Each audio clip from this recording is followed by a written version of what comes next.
Hello guys, welcome back to my channel. तो अगर तुम लोगों ने टाकोपी ओरिजिनल सिंस का पार्ट 1 नहीं देखा है और जो ऑफकोर्स तुम लोगों ने नहीं देखा होगा तो प्लीज जाके उसे देख लो, क्योंकि अगर तुमने पार्ट 1 नहीं देखा तो तुम्हें पार्ट 2 की स्टोरी बिल्कुल समझ नहीं आएगी। और ये वही मांगा है जिसका कुछ दिन पहले ही एनिमे एडेप्टेशन हुआ है। तो चलो स्टोरी को आगे बढ़ाते हैं। तो अब तक हमने देखा कि शिजुका मारिया के साथ जंगल में कहीं जा रही होती है और इन्हें देखकर टाकोपी को लगता है कि इनके बीच सब कुछ अब ठीक हो गया है। लेकिन तभी अचानक से मारिया शिजुका को मारने लगती है और बहुत जोर से मारने लगती है। वो उसका मजाक बनाने लगती है और उसके बारे में बुरा भला कहने लगती है कि तुम्हारा कोई दोस्त नहीं है, तुम्हारी मम्मी भी वैसी ही है और तुम हमेशा उस बदबूदार वाले कुत्ते के साथ रहती हो। वो उसकी मम्मी के बारे में उल्टा पुल्टा बोलती है, उसके कुत्ते के बारे में और शिजुका के बारे में, और उसे बार बार पीटने लगती है। और ये देखकर टाको भी परेशान होने लगता है कि उसे क्या करना चाहिए। और फिर मारिया शिजुका को बोलती है, मेरे पापा तुम्हारी मम्मी की वजह से मुझसे दूर हो गए, आज मैं और मेरी माँ बिल्कुल अकेली हूँ और जो कुछ भी मेरी लाइफ में हो रहा है उसकी वजह सिर्फ तुम हो। और ये कहकर वो शिजुका को और मारने लगती है। अब टाको भी पेड़ के पीछे यही सोच रहा होता है कि वो क्या करे, लेकिन वो अपने आप से बोलता है कि मुझे इस बार बहादुर बनना होगा, मेरे को कुछ करना होगा। तब वो अपने ही टाइम कैमरा को लेकर मारिया के सर में मार देता है और फिर ताकोपी उस कैमरा को चेक करने लगता है जो खराब हो चुका है। और हमें यहाँ पता चलता है कि ताकोपी ने मारिया को जान से मार दिया है। और ये चीज़ जब शिजुका को पता चलती है तो वो चिंता करने के बजाय बहुत ज्यादा खुश होती है। वो कहती है कि टाकोपी तुम्हारा बहुत बहुत शुक्रिया, तो तुमने मुझे बचा लिया, तुम बहुत ही अमेजिंग हो। वो उसका तारीफ करने लगती है। मीन्स शिजुका के लिए मारिया वो बर्डन थी जिसको टाकोपी ने हटा दिया। अब वो उसकी लाइफ में नहीं है तो इसकी वजह से शिजुका को बहुत अच्छा लग रहा है और उसको खुश देखकर टाकोपी भी बहुत खुश होने लगता है। फिर ये दोनों वहाँ से जाने लगते हैं और यहाँ पर टाकोपी अपने कैमरे के बारे में शिजुका को बताता है कि वो खराब हो चुका है। फिर हमें दिखाया जाता है कि आजुमा इनका पीछा कर रहा था और इनकी मुलाकात हो जाती है।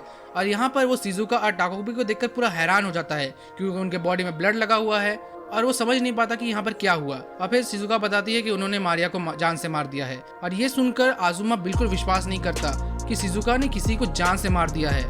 वो परेशान होने लगता है, वो सोचने लगता है कि तुमने क्या किया। लेकिन टाकोपी कहता है तुम्हें इतना डरावना बनने की जरूरत नहीं है, बल्कि तुम्हें तो हैप्पी होना चाहिए। और ये सुनकर आजुमा और गुस्सा होने लगता है कि किसी को जान से मारना कोई मजाक नहीं है, इससे वजह से तुम्हें जेल हो सकती है। तो फिर शिजुका बोलती है कि अब हमें क्या करना चाहिए। तो आजुमा कहता है कि हमें सब कुछ जाकर पुलिस को बता देना चाहिए, लेकिन शिजुका ये कहने से मना कर देती है। तो फिर वो कहती है कि इसका कोई दूसरा उपाय नहीं है। तो आजुमा कहता है कि नॉवेल्स में दिखाया गया है कि जब भी ऐसा कोई क्राइम होता है तो सबसे पहले वो बॉडी को छिपा देते हैं और जितने भी क्लूज होते हैं उनको मिटा देते हैं। तो शिजुका कहती है कि हम लोग ऐसा ही कुछ कर सकते हैं, पर आजुमा कहता है कि ऐसा करने से प्रॉब्लम और बढ़ जाएगी और तुम्हारे ऊपर और ज्यादा चार्जेस लग जाएंगे। लेकिन तभी शिजुका उसे प्लीज करने लगती है और शिजुका को देखकर आजुमा ब्लश करने लगता है और देखिए प्लीज। औरत का चक्कर बाबू भैया, औरत का चक्कर बहुत बेकार होता है। फिर ये तीनों मारिया के बॉडी के पास वापस आते हैं, जहाँ पर टाकोपी एक नया गैजेट निकालता है और उसकी बॉडी को उसके अंडर में डाल देता है। और तभी टाकोपी उसी बॉडी चेंजर का हेल्प करके अपने आप को मारिया में चेंज कर लेता है। और वो कहता है कि अब से मैं मारिया की लाइफ को जीऊंगा। लेकिन वो कहता है कि क्या मैं वो कर पाऊंगा। तो उसकी बात सुनकर शिजुका बोलती है कि अगर तुम ऐसी हरकतें करोगे तो तुम पहले दिन ही पकड़े जाओगे। अब आगे हमें दिखाया जाता है कि टाकोपी मारिया की लाइफ को जी रहा होता है और ये सोचकर कि वो शिजुका की मदद कर रहा है तो बहुत खुश है। पर हमें उनके घर में दिखाया जाता है कि जहाँ पर कि मारिया के फादर और मदर किस तरह से झगड़ा कर रहे होते हैं। फिर अगले दिन स्कूल में हमें दिखाया जाता है कि शिजुका उनके डॉग चाबी से मिलना चाहती है और वो उसको मिलने के लिए टोक्यो जाना चाहती है। लेकिन ये बात जब आजुमा सुनता है तो वो मना कर देता है क्योंकि अभी बहुत कुछ हो चुका है और वो ये चीज समर वेकेशन में कर सकते हैं। और फिर हमें एक नए कैरेक्टर को दिखाया जाता है जिसका नाम है जुनिया। अब जुनिया जो है वो आजुमा का बड़ा भाई है, लेकिन आजुमा जुनिया को बिल्कुल पसंद नहीं करता। वो अपने बड़े भाई को इसलिए पसंद नहीं करता क्योंकि वो हर एक काम में बहुत ज़्यादा अच्छा है और हाल ही में उसने एक नया पार्ट टाइम जॉब में काम करना भी शुरू किया है जिसकी करने की उसे कोई ज़रूरत भी नहीं है। और हमें पता चलता है कि जुनिया जो है वो जो पार्ट टाइम जॉब में इसलिए काम कर रहा है जिससे वो एक नई रिंग खरीद सके। और घर में जो उसकी मॉम है वो हमेशा उसके बड़े भाई को बहुत ज़्यादा पसंद करती है और उससे थोड़ा भी एक्सपेक्टेशन नहीं रखती। तभी शिजुका बोलती है आजुमा को कि तुम्हें उस रिंग को चोरी कर लेना चाहिए, पर आजुमा कहता है कि वो ऐसा नहीं कर सकता। लेकिन तभी शिजुका अपनी आंखों को नीचे करके कहती है कि मुझे पता है कि तुम ये कर सकते हो। और ये देखकर आजुमा शर्माने लगता है और कहता है कि ठीक है मैं कर लूंगा। तो तभी वो टाकोपी के साथ अपने ही घर में चोरी करने के लिए जाता है और वहाँ पर अपने भाई के रूम में घुसकर उस रिंग को उठा लेता है। लेकिन तभी उसका भाई वहाँ आता है जिसकी वजह से वो विंडो से कूदकर अपने आप को छुपाने की कोशिश करते हैं, लेकिन वो वहाँ से गिरने लगता है जिससे वो मर भी सकता था। लेकिन टाकोपी एक गैजेट निकालकर उसे आसमान में उड़ाकर उसे बचाता है। और यहाँ पर जब वो लोग नीचे आते हैं आजुमा सोचता है कि जब वो छोटा था तो उसने बहुत ज़्यादा कम नंबर लाए थे, जिसकी वजह से उसकी मम्मी ने उसे पैनकेक खाने को नहीं दिया। और उसके बाद से जब भी वो कम नंबर लाता था उसकी माँ उससे बिल्कुल बात नहीं करती थी। वो हमेशा उसके बड़े भाई से उसको कंपेयर करती थी, क्योंकि उसका बड़ा भाई हमेशा अच्छे नंबर्स लाता था और हर काम बहुत बढ़िया करता था, जिसकी वजह से वो कभी भी उनको इतना प्यार नहीं की जितना वो उसके बड़े भाई से करती है। फिर आजुमा पार्क में आता है जहाँ वो शिजुका से वापस से मिलता है। अब नेक्स्ट सीन में हमें दिखाया जाता है कि शिजुका अभी भी चैप्पी से मिलने के लिए टोक्यो जाना चाहती है। तो अब ये लोग बात करते हैं कि वो कैसे जाएंगे। ताकू भी कहता है कि उसके पास एक फ्लैपी विंग है जिससे वो उड़ के जा सकते हैं, और आजुमा कहता है कि नहीं, वो इससे नहीं जाएंगे। वो कहते हैं कि वो बुलेट ट्रेन से जा सकते हैं जहाँ पर वो जल्दी भी पहुँच जाएंगे। और फिर हमें दिखाया जाता है कि टाकोपी मारिया के घर में रहकर उसके बॉडी में उसके फैमिली के साथ रह रही होती है, और यहाँ पर टाकोपी सोच रही होती है कि उसके अपने घर के बारे में कुछ याद क्यों नहीं आ रहा। और यहाँ पर मारिया के फादर और मदर एक दूसरे से लड़ रहे होते हैं। उसके फादर टाकोपी, जो मारिया का रूप लिया हुआ है, उससे कहते हैं कि क्या तुम मेरे साथ टोक्यो में रहना चाहते हो।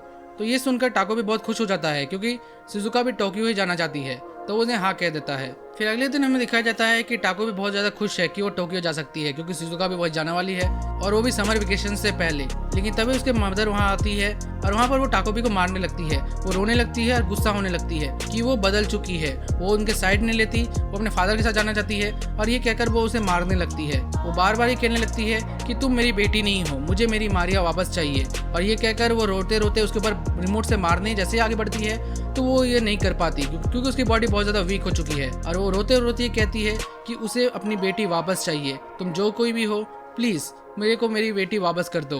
और टाको भी आसपास देखने लगता है कि किस तरह मारिया उसकी फैमिली की फ़ोटोज़ लगी हुई हैं, और ये देखकर पता नहीं क्यों वो भी रोने लगती है। फिर हमें दिखाया जाता है कि जहाँ पर मारिया की बॉडी को रखा गया था वहाँ पर एक जियोलॉजिकल सर्वे चल रहा है, और वहाँ पर सबको मारिया की बॉडी मिल जाती है। फिर हमें अगले दिन बताया जाता है कि पुलिस अभी सब कुछ इंक्वायरी कर रही होती है, और उसके मॉम को भी सब पता चल चुका है। और ये चीज़ जब वो क्लास में बताती है तो सभी बच्चे बहुत ज़्यादा हैरान हो जाते हैं, कुछ रोने लगते हैं। और ये सब सुनकर आजुमा और शिजुका और ताको भी बहुत ज़्यादा घबरा जाते हैं। फिर आजुमा और शिजुका बात करने लगते हैं, जहाँ पे पता चलता है कि पूरे न्यूज़ में ये बात फैल चुकी है कि किस तरह एक लड़की की बॉडी जंगल के बीच में मिली है। और आजुमा भी कहता है कि जियोलॉजिकल सर्वे होना एक बहुत ही अनएक्सपेक्टेड था, लेकिन हमने उस बॉडी से अपने फिंगरप्रिंट और सब कुछ मिटा दिए हैं, तो पुलिस को शायद हमारे बारे में कुछ पता नहीं होगा। लेकिन यहाँ पर शिजुका बहुत ही अजीब सा क्वेश्चन पूछती है। वो आजुमा से पूछती है कि इस समर वेकेशन में हम टोक्यो जा पाएंगे ना। और ये सुनकर आजुमा भी थोड़ा हैरान हो जाता है कि इतना कुछ हो रहा है, लेकिन अभी भी ये टोक्यो ही जाना चाहती है, पर वो हाँ कह देता है। और बुलेट ट्रेन की टाइमिंग ये सब बताने लगता है। और फिर हमें दिखाया जाता है कि पुलिस शिजुका के पास भी इंक्वायरी करने के लिए आई है। फिर हमें आजुमा के घर में दिखाया जाता है, जहाँ पर उसकी मम्मी उसके लिए पैनकेक बनाकर लाई है। वो उसे खाता है, बहुत ज़्यादा खुश होता है कि फाइनली उसकी मॉम ने उसको समझा। लेकिन उसकी माँ बोलती है कि कुछ फ़ायदा नहीं है, तुम हमेशा बहुत ही कम नंबर लाते हो, तुम कभी भी अपने भाई की तरह नहीं बन सकते।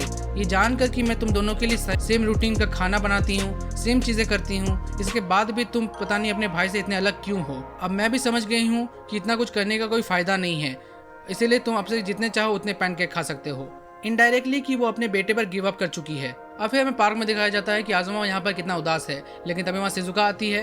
वो जैसे ही आजुमा से बात करती है तो आजुमा रोते रोते उसको जवाब देता है। लेकिन यहाँ पर शिजुका अभी भी अपने बारे में ही बताती है कि उसके पास पुलिस आई थी, वो उसे इंक्वायरी करने वाली है, और वो कह रहे थे कि वो समर वेकेशन में उसे बुला सकती है। और ये सब सुनने के बाद आजुमा खड़े होकर कहता है कि मैं सब कुछ ठीक कर दूंगा, तुम्हें कुछ भी प्रॉब्लम नहीं होगी, मैं सब कुछ वापस से नॉर्मल कर दूंगा। और ये सुनकर शिजुका बहुत खुश होती है। लेकिन इसके बाद वो एक ऐसी चीज़ करती है जो तुम्हारे लिए और मेरे लिए बहुत ही ज़्यादा अजीब है।